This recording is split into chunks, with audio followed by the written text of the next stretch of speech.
BP sugar ఉన్న వాళ్ళు జీవితాంతం మందులు వాడాల్సిందేనా అవసరం లేదు. అందరికీ అని చెప్పను, కానీ చాలా మందికి మెజారిటీకి బీపీ షుగర్ రావడానికి కారణాలు 3. ఒకటి ఇన్సులిన్ రెసిస్టెన్స్ ఒకటి. రెండోది ఇన్ఫ్లమేటరీ ఫుడ్స్. మూడోది ఇన్యాక్టివిటీ. ఇన్సులిన్ రెసిస్టెన్స్ అంటే ఎప్పుడు వస్తుంది? మనం ఎక్కువ కార్బోహైడ్రేట్స్ తింటే, ఎక్కువ సార్లు తింటే ఇన్సులిన్ రెసిస్టెన్స్ వస్తుంది. సో ఇన్సులిన్ రెసిస్టెన్స్ తగ్గాలంటే ఏం చేయాలా? కార్బోహైడ్రేట్స్ తక్కువ తినాలా, తక్కువ సార్లు తినాలా. ఒకటి. ఇన్ఫ్లమేటరీ ఫుడ్స్ అంటే ఏంటి? రిఫైన్డ్ ప్రాసెస్డ్ ఫుడ్స్, మనం బయట షాప్ లో కొనే foods, chocolates, biscuits, chips, cool drinks, alcohol, మందు, స్మోకింగ్, ఇవన్నీ ఇన్ఫ్లమేటరీ ఫుడ్స్. సో ఇవి బంద్ పెడితే బీపీ షుగర్ కంట్రోల్ అవుతుంది. మూడోది ఇన్యాక్టివిటీ అంటే మనం ఏం పని చేయట్లేదు, ఎక్సర్సైజ్ చేయట్లేదు. ఓకే, సో ఎక్సర్సైజ్ చేయాలా, వాకింగ్ చేయాలా, జాగింగ్ చేయాలా, మనకు ఎంత వీలైతే అంత శ్రమ మనం ఈ శరీరానికి పెట్టాలా.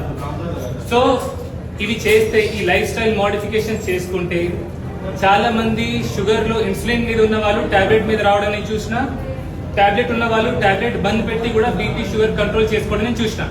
ఇప్పుడు నేను చూసిన అందరూ రాకండి, మీ షుగర్ డాక్టర్ ఉంటారు, మీ పర్సనల్ డాక్టర్స్ ఉంటారు, వాళ్ళ దగ్గరికి వెళ్ళండి. ఎందుకంటే secondary hyper tension, type 1 diabetes అన్ని వాళ్ళకి మీ హిస్టరీ తెలుస్తుంది. సో అందుకే వాళ్ళ దగ్గర వెళ్ళి మీరు అడిగితే వాళ్ళు ఖచ్చితంగా మీకు proper diet plan, life style అంతా చెప్తారు. ఒకటి, యంగ్ వయసులో, చిన్న వయసులో నాకు బీపీ వచ్చిందని, షుగర్ వచ్చిందని టెన్షన్ పడొద్దు. దేవుడు మనకు నచ్చింది మనకి ఇయ్యడు, మనకి ఏది మంచిదో అది ఖచ్చితంగా మనకి ఇస్తాడు. ఓకే, సో ఇప్పుడు మనకు బీపీ షుగర్ వచ్చింది కాబట్టి మనం ఏం చేస్తాం? బాగా జాగ్రత్తగా ఉంటాం. ఇష్టమట్టు మందు తాగం, స్మోకింగ్ చేయం, ఇష్టమట్టు తినము, తాగము, కొంచెం ఎక్సర్సైజ్ చేస్తాం. దీనివల్ల ఏమవుతుంది? మనకి గుండెపోటు రాదు, మనకి పక్షవాతం రాదు. సో ఎవరైతే యంగ్ పేషెంట్స్, చిన్న వయసులో 25 నుంచి 40 వయసులో బీపీ షుగర్ ఉందో, మీరు దేవుని మీద నమ్మకం ఉంచుకోండి. మీ పిల్లలే కాదు, మీ పిల్లలు కూడా మీరే పెళ్లి చేస్తారు. సో ధైర్యంగా ఉండాలి.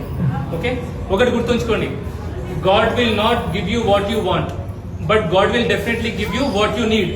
ఓకే, సో మీరు మీ పిల్లలతో, మీ కుటుంబాలతో ఎటువంటి రోగాలు లేకుండా, ఎటువంటి మందులు అవసరం లేకుండా నిండు నూరేళ్ళు బతకాలనేది ఆ దేవుడితో నిన్న ప్రార్థన. ఓకే, మీకేమైనా డౌట్స్ ఉన్నాయా ఇప్పుడు బీపీ షుగర్ గురించి? అర్థమైంది చెప్పేది? వేరే డౌట్ నేను లేవు కదా. Thank you.